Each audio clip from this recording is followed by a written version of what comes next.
Au nom d'Allah, le tout miséricordieux, le très miséricordieux. Alif, Lam, Ra. Voici les versets du livre et d'une lecture explicite. Le jour du jugement dernier, les mécréants voudraient avoir été musulmans, soumis. Laisse-les manger, jouir un temps, et être distraits par l'espoir, car bientôt ils sauront.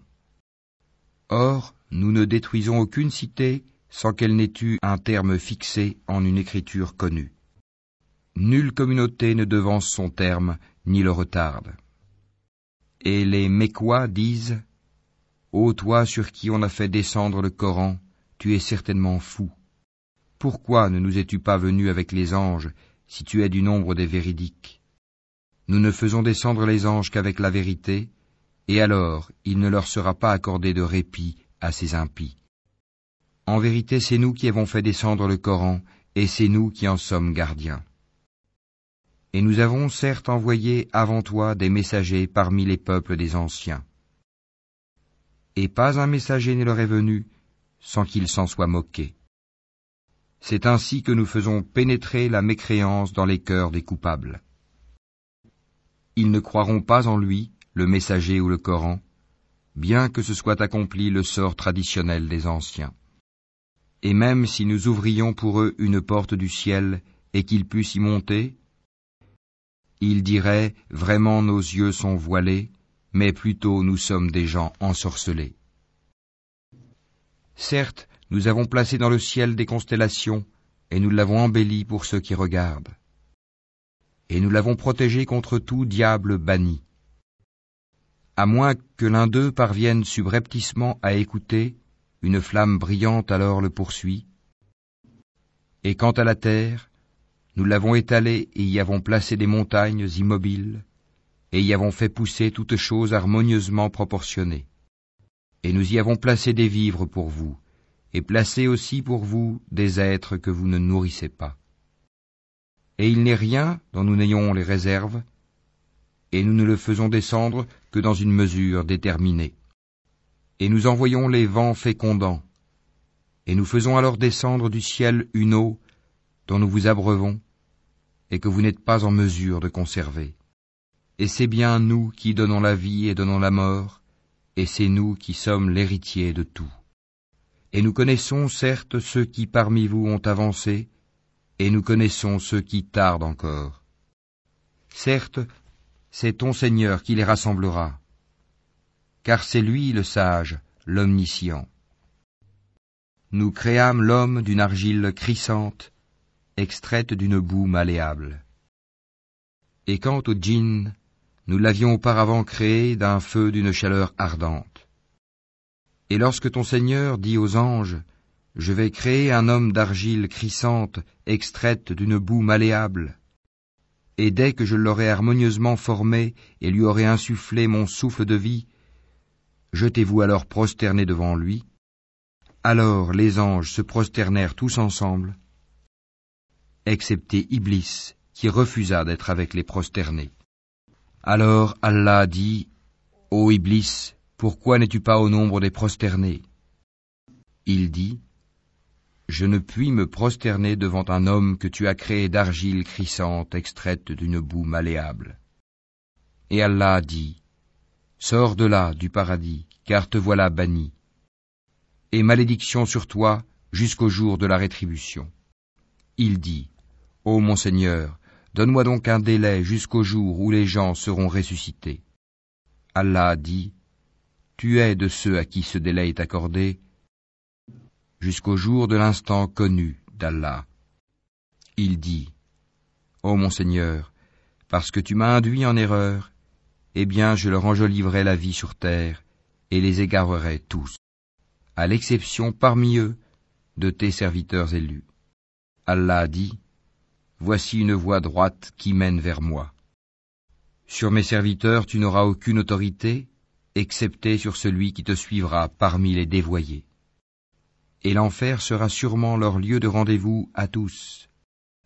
Il a 7 portes, et chaque porte en a sa part déterminée. Certes, les pieux seront dans des jardins avec des sources. Entrez-y en paix et en sécurité.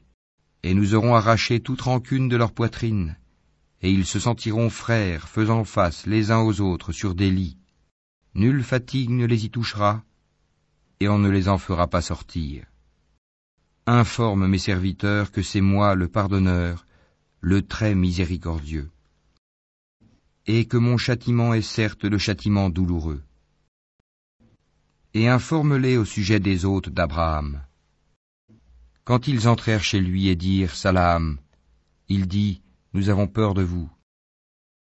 Ils dirent « N'aie pas peur, nous t'annonçons une bonne nouvelle, la naissance d'un garçon plein de savoir. » Il dit « M'annoncez-vous cette nouvelle alors que la vieillesse m'a touché? Que m'annoncez-vous donc ?» Ils dirent « Nous t'annonçons la vérité, ne sois donc pas de ceux qui désespèrent. » Il dit « Et qui désespère de la miséricorde de son Seigneur, sinon les égarés? » Et il leur dit « Que voulez-vous, ô envoyé d'Allah ?» Ils dirent « En vérité, nous sommes envoyés à des gens criminels, à l'exception de la famille de Lot, que nous sauverons tous, sauf sa femme. Nous, Allah, avions déterminé qu'elle sera du nombre des exterminés. » Puis, lorsque les envoyés vinrent auprès de la famille de Lot, celui-ci dit « Vous êtes pour moi des gens inconnus. » Ils dirent « Nous sommes plutôt venus à toi en apportant le châtiment à propos duquel ils doutaient. Et nous venons à toi avec la vérité, et nous sommes véridiques.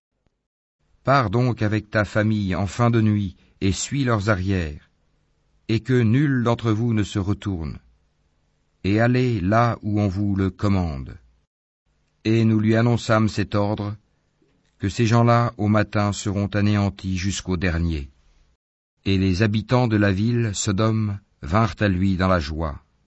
Il dit, « Ceux-ci sont mes hôtes, ne me déshonorez donc pas.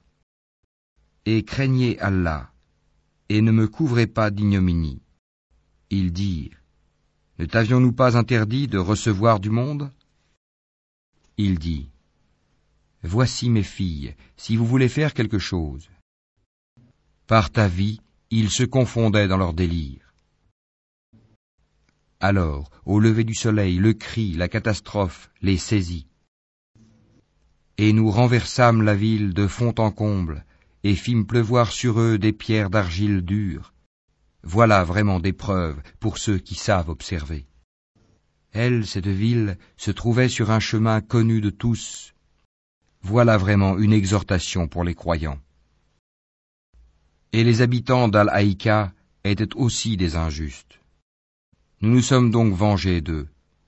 Et ces deux cités, vraiment, sont sur une route bien évidente que vous connaissez.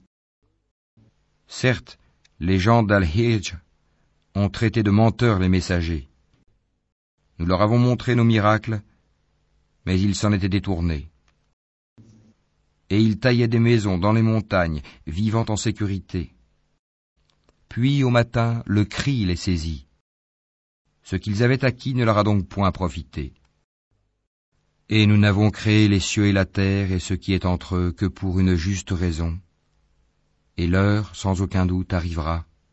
Pardonne-leur donc d'un beau pardon. Ton Seigneur, c'est lui vraiment le grand Créateur, l'Omniscient. Nous t'avons certes donné les 7 versets que l'on répète, ainsi que le Coran sublime. Ne regarde surtout pas avec envie les choses dont nous avons donné jouissance temporaire à certains couples d'entre eux. Ne t'afflige pas à leur sujet et abaisse ton aile pour les croyants. Et dis, je suis l'avertisseur évident d'un châtiment. De même que nous avons fait descendre le châtiment sur ceux qui ont juré entre eux, ceux qui ont fait du Coran des fractions diverses pour créer des doutes. Par ton Seigneur, nous les interrogerons tous sur ce qu'ils œuvraient. Expose donc clairement ce qu'on t'a commandé et détourne-toi des associateurs.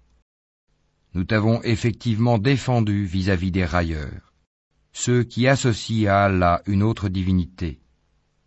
Mais ils sauront bientôt.